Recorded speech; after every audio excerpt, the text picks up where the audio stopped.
Hey! Godsamme. Ja, je wordt ook nog geladen.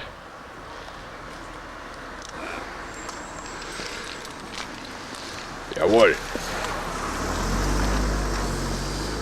Yo, je vaart wat? Ko is er weer niet, hè? Ko is weer te laat. Ko weer te laat. Dus, zien we maar weer. Treintje. Ja, nou... Deze. Show de knetter, zeg. Ja, dat is een goeie. Zwangerbuik in Dora. Dat staat er niet. Doe die geen zak. Niks is ook 24.000. Nou, wat zal het zijn? Die...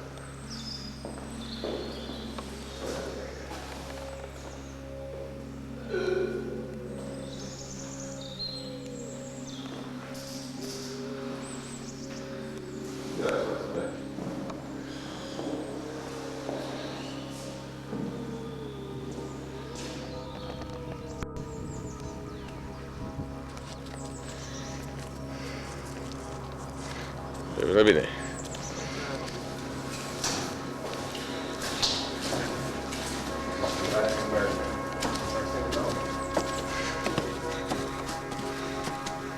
denk dat het een rund is. Een rund. Professor Elbersen heeft een bot genomen.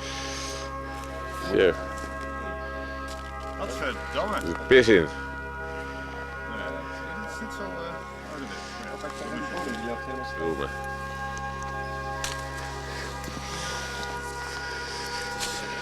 Oeps zo. Archeologie, hè? Hela, hola. Er komt er nog één uit, hè?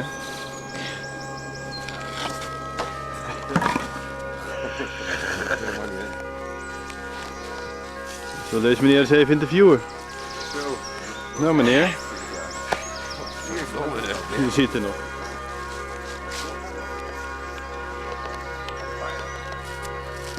Kleine loopgraaf.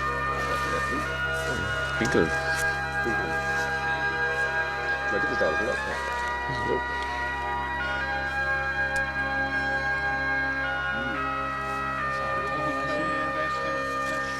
Het is een gijzer.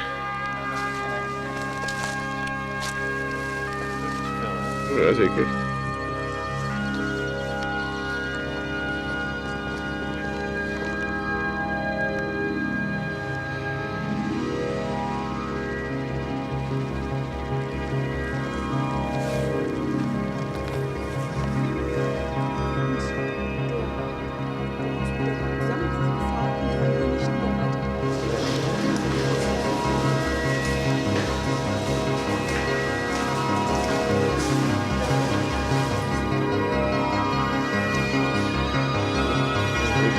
Zo weer gebouwd worden hier.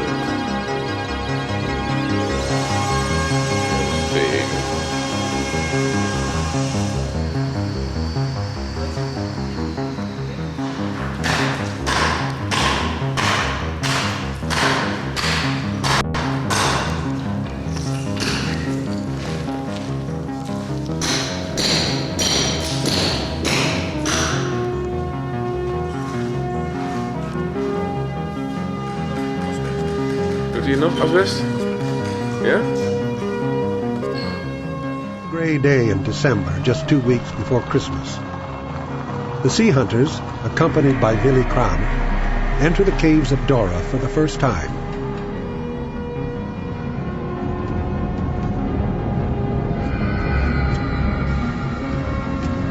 As part of the reclamation of this historic site, some of the tunnels have been modified for visitor safety precautions. But the majority of the tunnel network, stretching for kilometers into the rock, is just as it was left 60 years ago.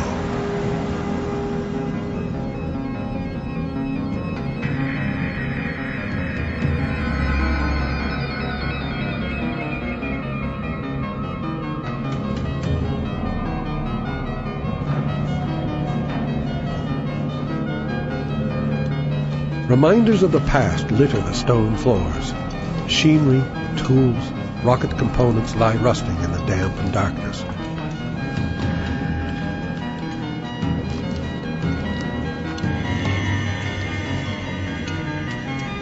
To access the entryway into the flooded lower levels, The sea hunters will hike further into the restricted portions of the tunnels, carrying their dive and camera gear over broken rock and jagged steel.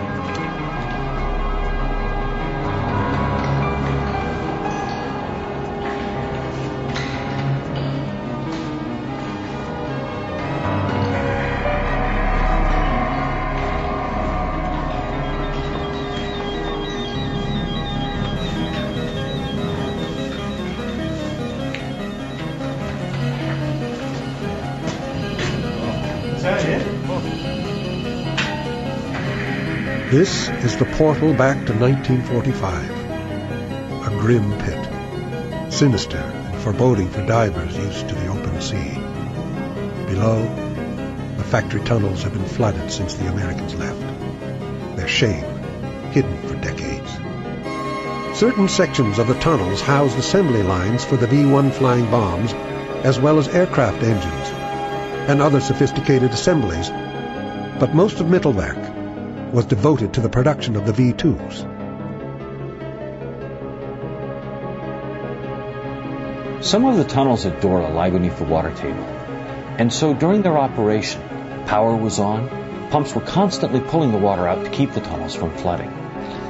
When the American troops left the area, the power was cut and the pumps turned off. With the power gone and the pumps silent, the water began to rise. And eventually, the lower levels of those tunnels were flooded with cold, clear water that sealed them for decades. Got it.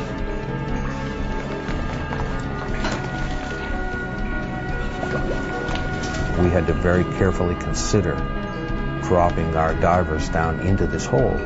From just above the hole from where we're standing is a 3x3 concrete slab, which is tipped and could potentially slide down into that opening at any time.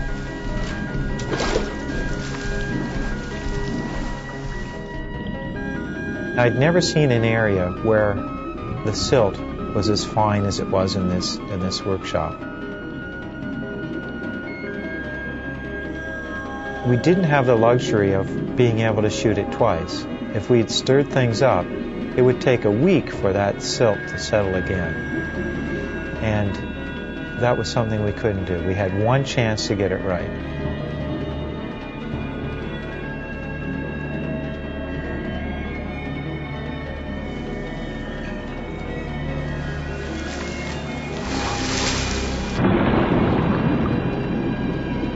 The water inside the flooded area was clear, where silt and rust had not begun to muddy it up. And yet, looking up towards the surface, my bubbles were dislodging bits of rust. You could see a scum of rust on the surface. Mike and Jim are as close as anyone can now be to the heart of Hitler's vengeance weapons program. The components that were built in this string of workshops were amongst the most technically advanced and complicated mechanisms known to warfare. Perhaps the last people here, prior to this visit, were striped-suited slave laborers who, over 50 years ago, sat at these tables, cold and half-starved. Kapos and German guards standing watch over their shoulders as they manufactured the final critical pieces of the weapon that would change the world. Preserved in these cold waters is the site where the finest components of the V-1 and V-2 rockets were assembled. Gyros and guidance systems that kept them on target, electronic circuitry and switches which calibrated the fuel flow to their engines. All the small critical components that were essential for these sophisticated weapons to deliver their deadly payloads to London, Antwerp, Paris, and other civilian centers as part of Hitler's effort to terrorize the Allies and to weaken their resolve for war. I could see Mike at the end of the room, and he was up at a doorway that led into another area. So I swam up to him and looked over his shoulder, and it was incredible. Paint still on the walls, a shelf, a desk in one corner. You really had a sense that this workspace, this tiny enclosed, now flooded spot, was where people had struggled and had worked at the end of the war. And as we hovered there together, time was literally standing still.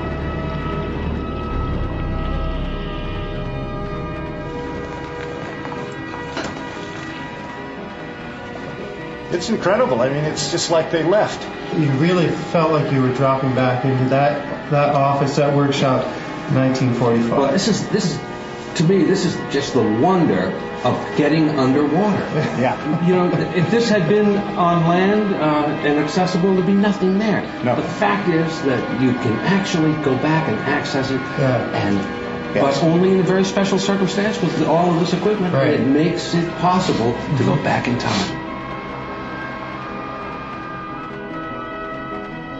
The team moves to another section of tunnel. Here, the V-1 buzz bombs or doodlebugs were mass-produced in the thousands to be shipped out to the launch sites of France and Holland.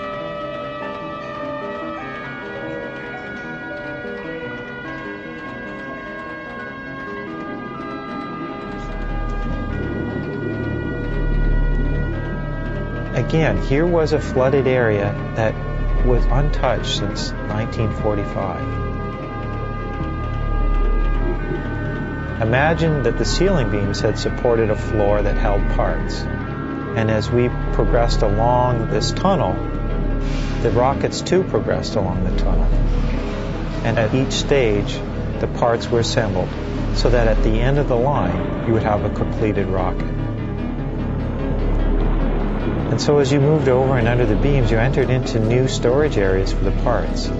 We'd see components as big as the main body fuselage, or perhaps a nose cone, and yet other areas would contain engine parts. And although it wasn't clear what each component was, you could see the differences as you moved along the assembly line.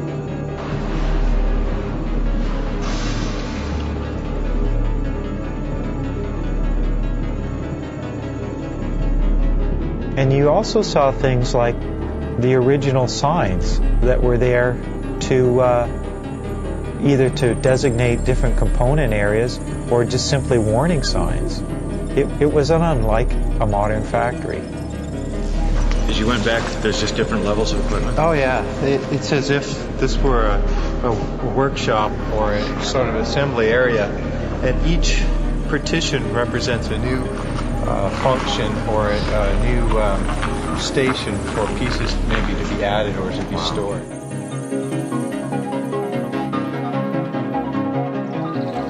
Het ziet er lachen uit.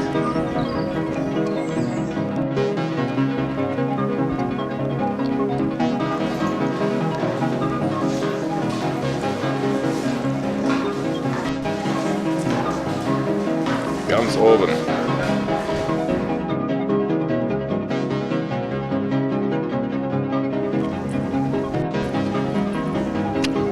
Colditz. Goed, we varen naar Colditz.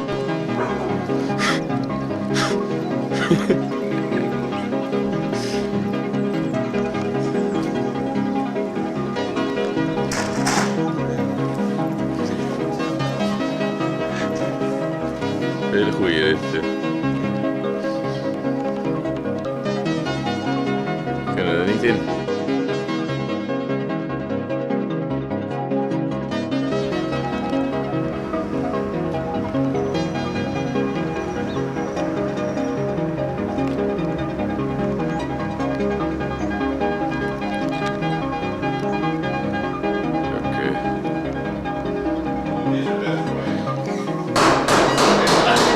Godverdomme, hou maar.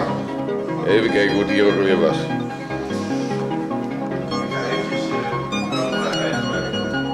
Wissen?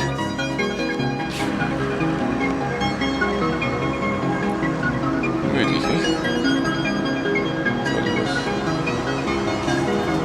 Even kijken of iedereen wel een beetje wakker is.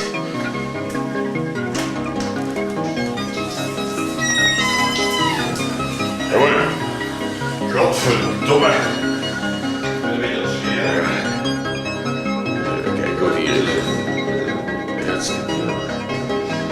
Hey, go. Go. Oh, je bent wakker. Ja, ik wil maar. Mijn vriend waren met slechte vrouwen. Nee. Ja, dat zouden die mijn vrienden gezegd. Wat gaat? Slechte vrouwen. Veiligheid voor alles. Zo. Er is natuurlijk een alarm. Wat is Niet zo erg. Geef eens.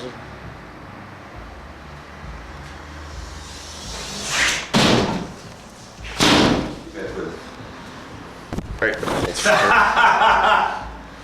hallo, kut. Fuck you. Ja? Cijferwerven. Wat gaat hij doorheen? Oh, zeepwerven. Nou, kom op. Ja, die strasse. Ja, die strasse. Ja, dat is in de komeet. Oké. Ik denk dat ik bovenlangs ga. Ja, dat moet je doen. Ja, dit is hier. Dat is hier gevallen. Ja, ook heel goed gedaan. Heel knap gedaan. Afwerking. Oh, die is heel goed. Ja, midden op straat. Helemaal bijna aan de overkant.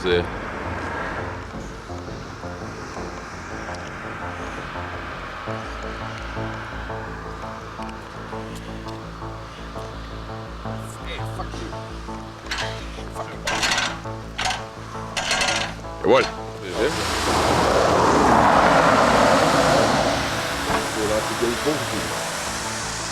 Ja? Is het ook? Of kun je dan achter? Ja, nee, dat is...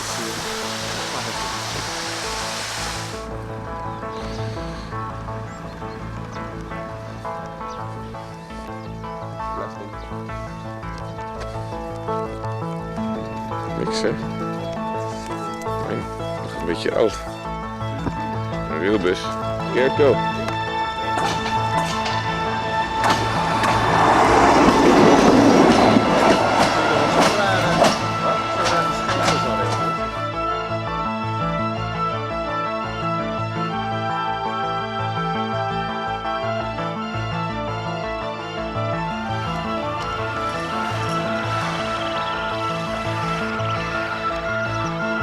Doen we over 20 jaar niet meer hoor. Verlaten gebied. Rust hè. Het is een vliegtuigbunker hè.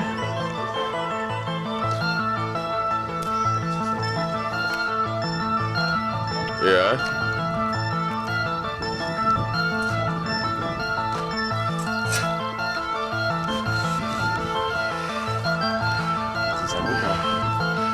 Bunker.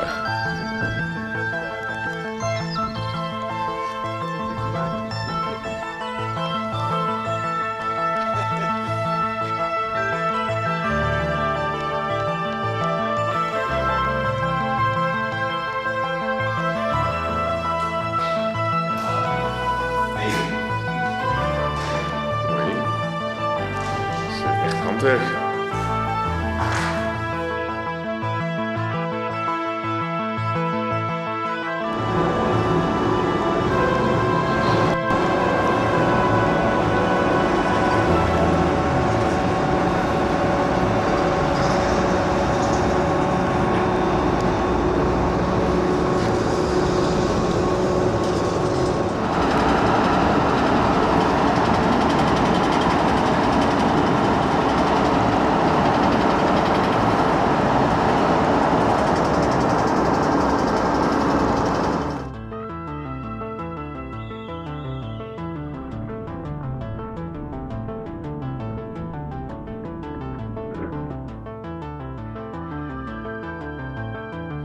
Het is gewoon een andere chemieconcern.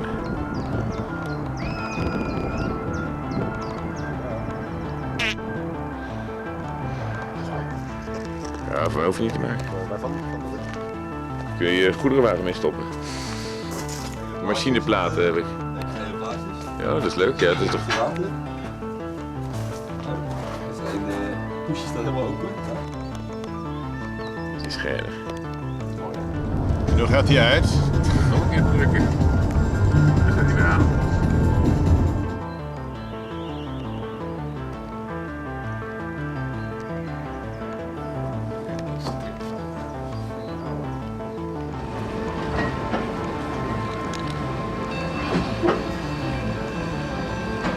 Het is wel geinig. Ik weet niet wat het is. De boter.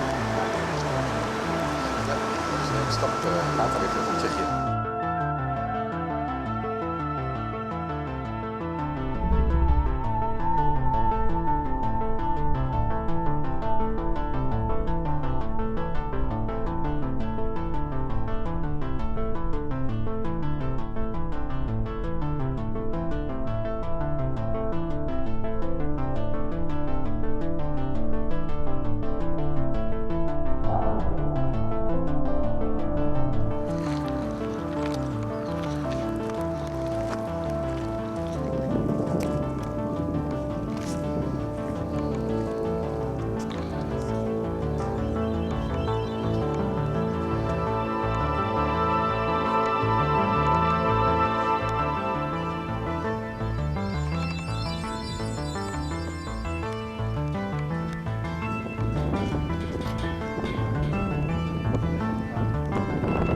Staat hij ongeveer? Nog een. Nou, ik zag je even.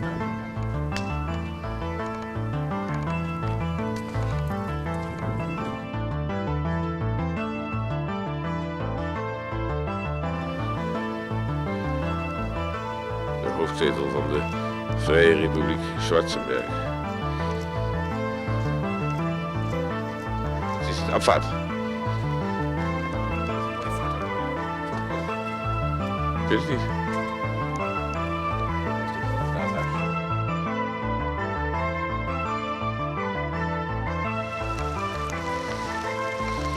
Echt uranium, hè?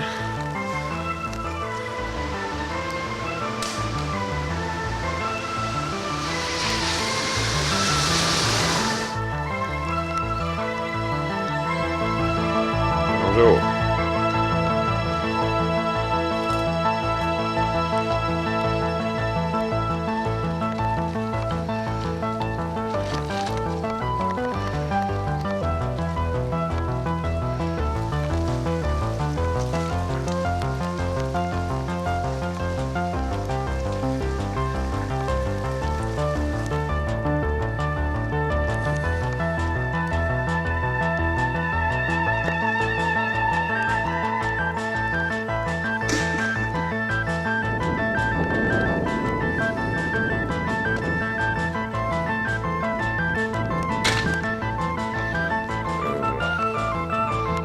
Ja.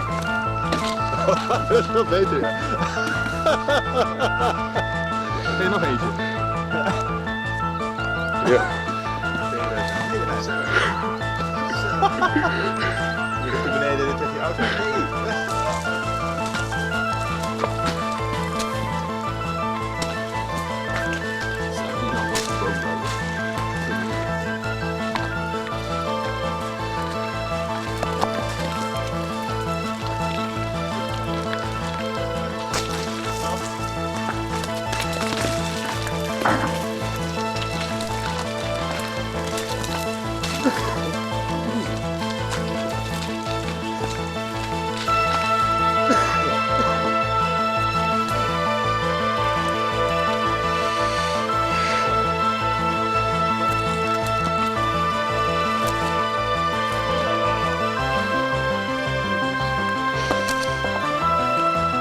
Obelix.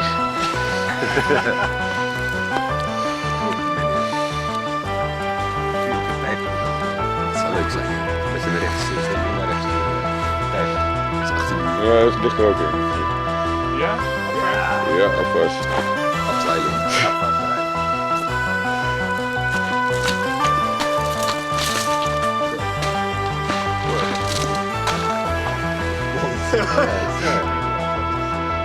Poep de poep.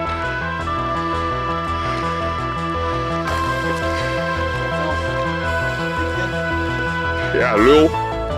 Hier, je bent toch radioactief besmet.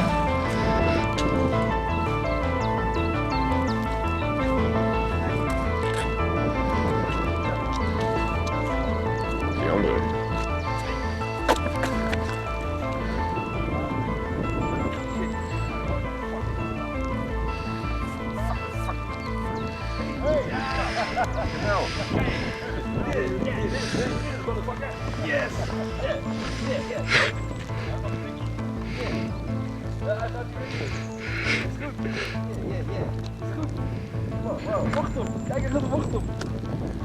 Wauw, even naar de bocht op! Ja, nou is hij eraf. Rundfunk.